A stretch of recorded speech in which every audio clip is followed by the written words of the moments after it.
Let's learn something really quick. If you got the time, absolutely. And you got the discipline, there's no question about it. I love that. Yeah, that's a great practice to put into your everyday life, you guys. You generally regret the things you don't do, not the things you did do. Let me say it that way. Mic drop. This was just awesome. I love meeting my guests in person, and it's a whole nother animal, and the energy is just electric. You guys, this is your host, Deanna Radulescu with Label Free Podcast. To live your best life, you must live label free. What is good, everyone? This is your host, Deanna Radulescu with Label Free. To live your best life, you must live label free. And I've got a very incredible guest for us today. I'm super excited. She's a naturopathic practitioner, peptide bioregulator specialist. Ooh, I can't wait to get into that. And she also helps you optimize health, aging, and fitness for a vibrant life. Please welcome Kimberly Verbeke. Kimberly, welcome to the show. Thank you. Thank you so much for having me. These are some of my favorite subjects. So I'm not going to lie, I'm super excited to jump into all this goodness because I feel like we need to talk more about naturopathic health, wellness, and how we take care of ourselves and not get poisoned by big pharma. So I am one of those people. It's not a secret. So if you're just tuning in for the first time, I'm sorry if that offends you, but we need to protect our health, protect our body. So Kimberly, I want to start off by asking, what was it that put you on this path of being a naturopathic practitioner and a peptide bioregulator specialist? Because I've actually never heard that title before. Okay, well, what put me on the path? I grew up very holistic. I always joke and say when other kids had pediatricians, I had a naturopath and an iridologist and all the holistic things, right? So growing up that way, it was very normal to me. Started working in a nursing home in high school, and I wanted to be a medical doctor. And I got sent to school to basically get a license to give medication and shots in the nursing home. Started doing that. I was so excited, and then I was so not excited. Yeah. People weren't getting better. They were getting worse. And it was so disheartening. I love the geriatric population. And so to see them just kind of suffer and decline, and it just took away my mojo. I was like, well, I don't want to do that if people don't get better. And so they ended up going away from that path. Got into it. I'd always been into working out, sports, physical fitness. Lifted since I was 15. Started doing endurance sports in my mid-20s, and by my mid-30s, my endocrine system was a hot mess. I was struggling to find someone to help me. I had just moved to Texas and was not feeling well at all. Went to see a medical doctor who, within 3 minutes of talking to me, wanted to give me Ambien and Phenibut. Oh, wow. An upper and a downer. No thanks. So I just said, I don't think you can help me. And I walked out of his office and I felt like, oh my God, I feel so terrible. How am I going to get better? And I got better because I didn't give up. I worked really hard, finally found a more functional medicine doctor who was willing to work with me because I had done a lot of research. And I'm like, I think I need this and this. And she was like, all right, let's try it. And she was very open-minded. And as I started to get better, I was like, this is my calling. This is what I have always wanted to do. And so I started school. The peptide bioregulators, was that your second question? Yeah. So, because I've never heard this title, peptide bioregulator specialist. Now I know what peptides are, but what does that mean to be a regulator specialist? Yeah. So, we have long chains of amino acids that are proteins. We have shorter chains of amino acids that are the typical peptides we know about, right? Like BPC 157, semaglutide, GHK, all these different things.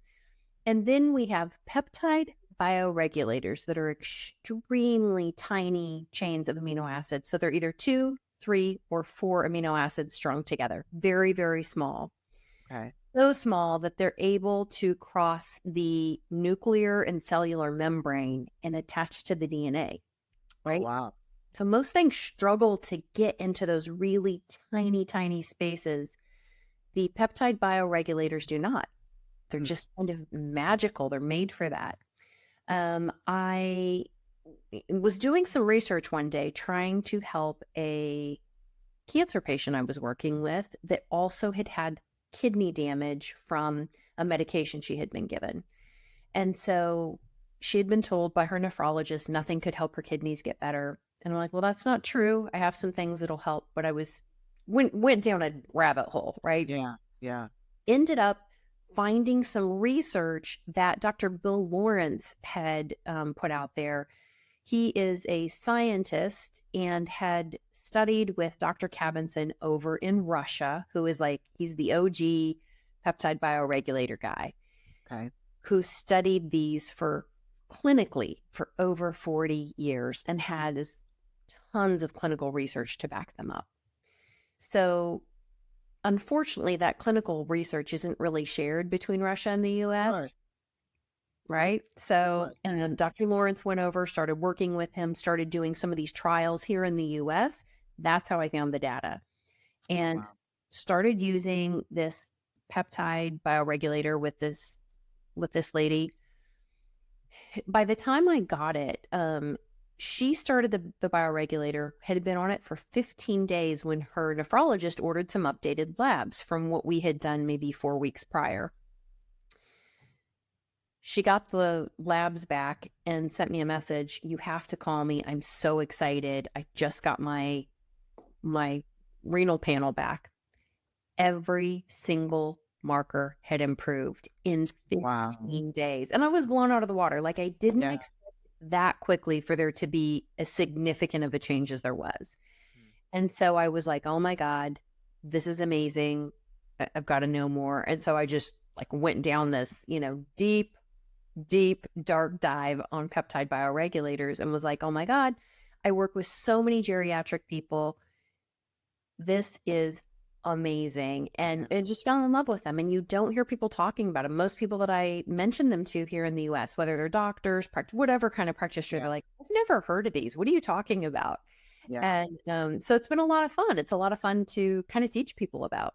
Absolutely. And not only teach people, but help them get healthy in a good way, not slowly poison them to where they need to get on another medicine. Was she on any form of dialysis, this client of yours? She was not on dialysis, but she was basically had a standing 6-month appointment with her renal, her nephrologist to make sure that the damage wasn't getting worse, right? It was just kind of holding steady. He said, you'll never see an improvement. And when they were improved, she's like, you told me these can't get better. And he's like, I don't have any medication that will do this. Yeah. And that was kind of the end of it. And so, I knew at that point I was really onto something. And I've used some things that are powerful, but you don't always see a change that quickly. No. So I was just blown out of the water by how quick she saw a result. And if I gave you all the details of her health history, you would be even more blown away. I mean, this lady was still smoking.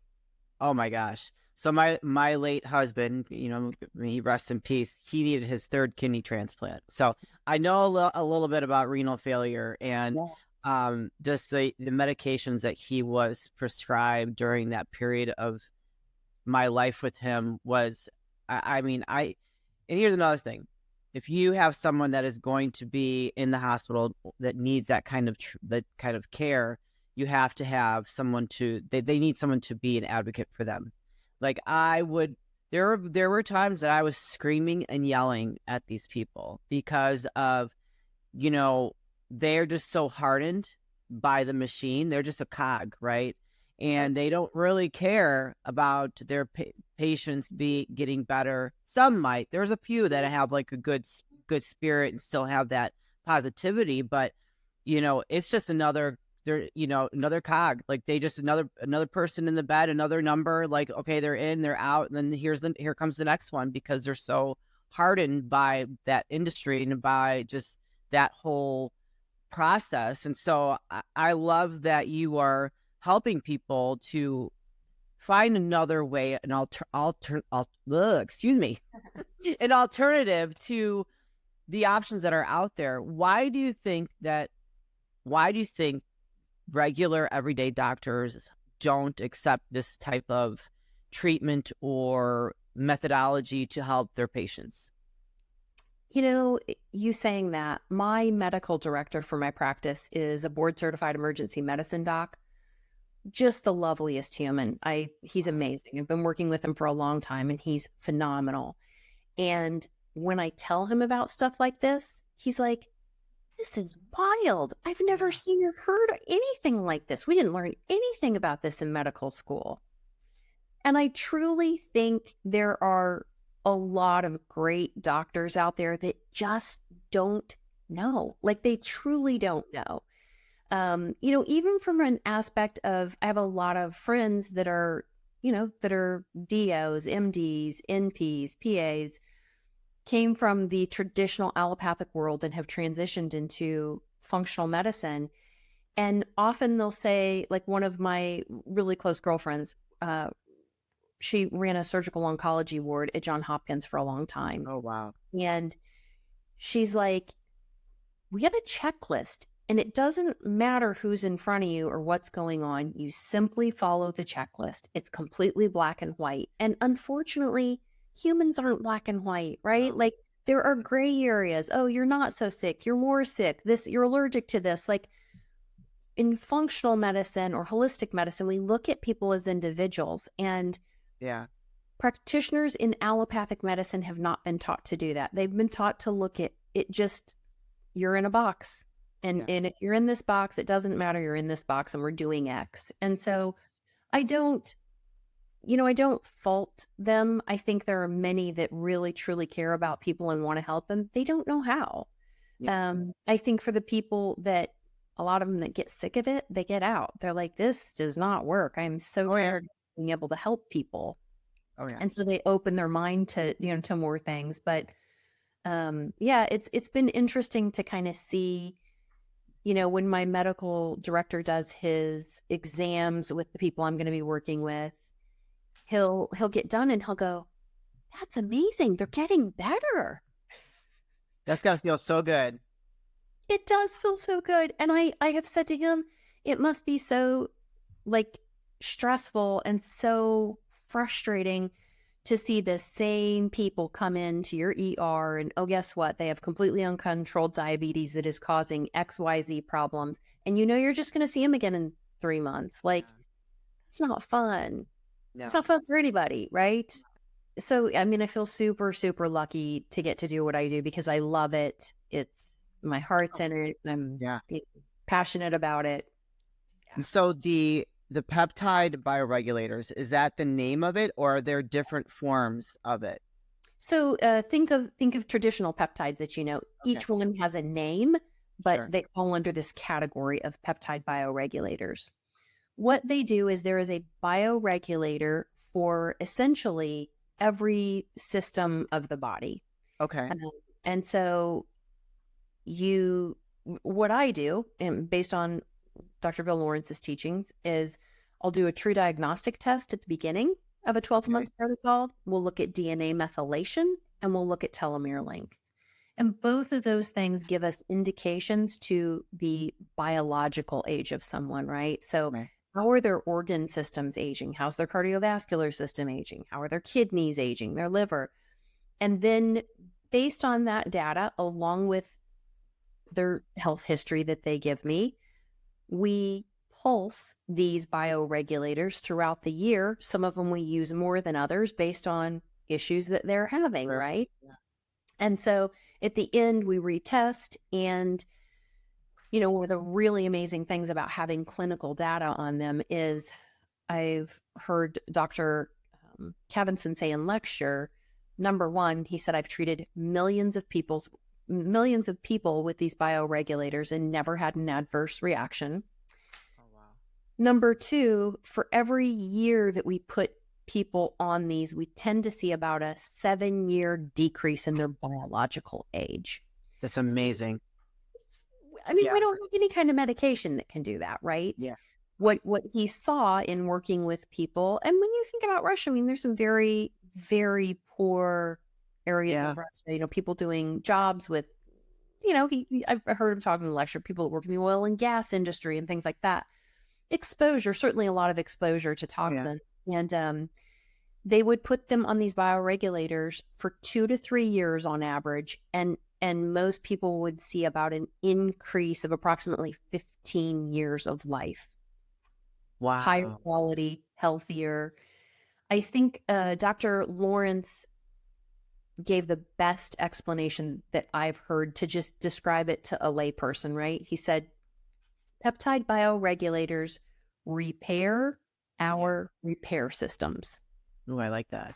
I love it, right? Yeah. How cool is that? And, the hallmark of aging is we slow down metabolically. And so giving people things that can kind of speed that metabolic rate back up.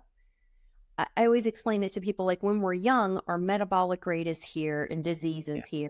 And as we age, they shift. Yeah. And so getting those bioregulators in there where they can repair those repair systems and keep you healthy can really help decrease those disease of aging. Absolutely. And so you don't have to be necessarily sick. You could just go on a protocol just to keep yourself healthy and And vital. just a lot of people that do that are just interested in aging well and staying really healthy. And they'll do the bioregulators simply for that reason, not because they're sick, but because they want to stay healthy.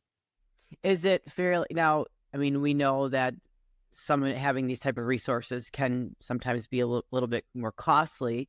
Is it more on the affordable side, or what does that look like for someone if they're listening to this and say, wow, Kimberly, I want to work with you. This sounds amazing, but I have a budget. Yeah, I mean, I would say in the terms of alternative things that can really give you a lot of bang for your buck, I feel like they're incredibly affordable for a year-long protocol. Okay. Yeah. Good to know. And do they have to come to you in person, or can they do things via virtual? Absolutely. I work with people remotely. Yeah. Amazing. And so how often do they have to take the bioregulator, the peptide bioregulator? Yeah. So typically you pulse them. They are on for 10 days and off for Oh, 20 days of the month. So you maybe give them 7 to 9 bioregulators a month, and you could split those up however you wanted to. Maybe you do 3, 6, 9, right? So yeah. however you kind of figure it out. But 10 days for the first 3, 10 days for the second 3, 10 days for the third 3. Oh, I gotcha. So there's different ways you can kind of make it more palatable for each person, right? A lot of people in the more holistic space, they're used to taking supplements. They don't mind. It's a two tiny little capsules for each regulator. And, I mean, in my mind, it's a super easy win for helping us stay healthy versus, Yeah.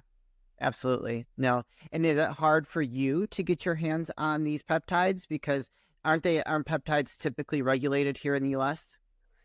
So the standard compounded ones that we get in the U.S. these are supplemental. They're amino acids, specific amino acids. They're coming from the Institute for Gerontology and Peptide Bioregulators over in St. Petersburg, Russia.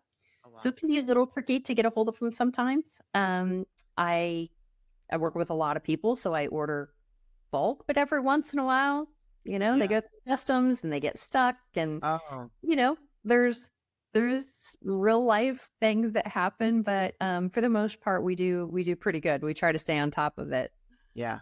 No, I love that. And now, would you ever consider maybe starting a lab of your own, or like private labeling a lab, at a lab somewhere here in the US so that you wouldn't have that problem? Because I know you could do that. I just don't know, like, would the restrictions No, around that. yeah, Yeah. I would absolutely love to, because I think that if we can get the word out there, they are just going to continue to grow. Yeah. Oh, I'm a fan. I would take it for sure. So if I was, let's say I wanted to like say, okay, Kimberly, I'm going to set up an appointment with you. I want to go through my first consult, right? Is it a consult? Mhm. And then do you send your clients to get blood work done then? So what I typically do is a lot of people will come through my website. I have a longevity protocol listed on my website, and you can fill out an application. Anyone I work with, I always say, let's make sure we're a good fit to work together. We have the right expectations. I think that's important. And they can do it that way, or they can just book in. And again, through my website, you can schedule a consult. You can schedule a discovery call if you have more questions before you do a consult. But I make sure somebody's the right fit, they have the right expectations, and then we'll make the decision to work together. And then I would make sure they get shipped a test kit to do the pre-testing, so we can kind of see where everything is. And along with their health history is going to help me decide what we need to focus on the most. Sure. Okay. Yeah, I love that. Besides, like, helping people be vital with the peptide therapy, you, as a naturopath practitioner, you help people with other types of issues. I'm assuming people with cancer would probably come to you to help. Any other people that might be struggling, something more common that's people are watching or listening would know? I mean, I get people with mold toxicity, Lyme toxic, Okay, Lyme's a big one. Environmental toxins. I mean, just diseases of aging, right? Just the chronic stuff, lots of autoimmune, gut, those kind of things. So yeah, I mean, I kind of see the whole gamut in my office. Yeah. And typically when someone comes to you, the success rate is 99%, 100%. So this is what I tell people. For the most part, occasionally you get really difficult cases and you don't see the changes that, I have big expectations for myself and for the people I work with. Sure. I would say for the most part, we get really big changes as long as people are compliant. Oh yeah, for sure. Yeah. That's the one thing I have no control over. And every once in a while I get someone that's like, well, can you guarantee me? And I'm like, I can't guarantee you anything. I don't know if you're going to prioritize rest, if you're going to eat nutritious food, if you're going to manage your stress, if you're going to take the things I tell you to take. I mean, there's too many variables that I have zero control over. So I can cheerlead, I can recommend, I can suggest. But at the end of the day, it's up to that person to do the work, right? So yeah, I would say if you polled 10 of the people that, have a lot of older people with chronic issues that I see regularly. And I would say even the ones that I'm disappointed that we don't get the results they want. Like I have someone I've been working with for 4 years who has a lot of disease processes happening. Wow. She's a total sweetheart. She always says, oh my gosh, I'm pretty sure I'm alive because I found you, because I don't give up. I think I'm a little bit of a bulldog in that regard. Like, okay, this isn't working. Well, there is an answer and we're going to figure it out. Love that. That's because you care. I can tell. Like you do that. You can see it. I think too, I'm grateful for some of my own health struggles that I've gone through, because I know what it feels like to not feel good, and not at the level of some of the people I see, but just not feel good. And it sucks. It takes the joy out of your life when you're just trying to survive. You're in this survival mode. And so, I really want people to have the highest quality of life we can possibly attain. And so, yeah, I am, it matters to me a lot. I love that. Kimberly, where can people find you, connect with you, and learn more of working with you if they want to schedule a consult or just do some research on your website and maybe social media? Sure. My website is Avita, and it's AVVictorITA -wellness.com. Probably the best place to connect with me on social media. I'm very active on Instagram, and my handle is Kimberly Verbeke Wellness. Those are probably the two easiest places to kind of see who I am and what I do. Excellent. You guys, I'm going to put those links in the show notes or description, wherever you find this episode at. And if you connected with Kimberly and what she does and are looking for an alternative to perhaps some treatment that you're getting right now that you're struggling with, do not hesitate to reach out to Kimberly and just see where it goes. She obviously has your best interests at heart. She is proven in what she does, and she has other forms of therapy that are going to be better for you than maybe what you're dealing with right now. Kimberly, this is the part of the show where I like to ask for last words of wisdom or advice. What would you like to leave with us today? Always, always, always, that if you're breathing, your body's capable of healing. Mm. I think so many people come to see me and they have no hope. Their doctors are just like, yeah, we can't, there's nothing you can do. And people feel hopeless. And, I understand there are situations where people wait too long and sometimes you can't do anything, but most of the time, your body can heal. Oh, yeah. So don't give up that hope, keep that energy inside your own body because it does matter. Your thoughts, what you're thinking and telling yourself every day matters. It affects your health, but you can heal. Yeah, no, I love that. Thank you so much for what you do. We need more people like you out there because the machine, the toxic machine that most people are accustomed to, that they don't question, that they don't research, they just go with it, is not good for any of us in this environment. And I think that unless more people like you start popping up, it's just going to get worse. So I am a huge fan because I was raised right. You know what I mean? And Yes. I know how to question things. I know what's healthy. And I just, I love speaking to people like yourself, experts like yourself, when it comes to naturopathic healing medicine and finding an alternative, because I do believe that, the earth is filled with medicines that we can use, and that's why God put it there, is for us to use it to heal. And we've gotten so far away from it that the work that you do is a reminder of the beauty and the wellness that surrounds us. So thank you so much. Thanks for having me. You're welcome. You guys, this is your host, Deanna Radulescu with Label Free. To live your best life, you must live label free. Thank you for tuning in. We'll be live again next Monday at 8 p.m. Central Standard Time, 6 p.m. Pacific Standard Time. We'll see you next week, you guys. Thank you.